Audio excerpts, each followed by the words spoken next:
How to turn on or turn off call alerts vibrate when answered on the Samsung Galaxy S25 series. First, tap on the home button to return back to the home screen. And from the home screen, open up the phone application. Next, tap on the More button at the top.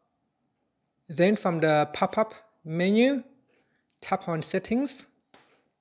Then in here, scroll down and tap on Call Alerts and Ringtone. In the Call Alerts section, tap on Vibrate when answered. Tap on the toggle button to turn it on or switch it off. So when this is turned on, your phone will gently vibrate to give you haptic feedback that you have successfully answered the call. Otherwise, you can switch it off. And that's it. Finally, tap on the home button to return back to the home screen. Thank you for watching this video. Please like and subscribe to my channel for more videos.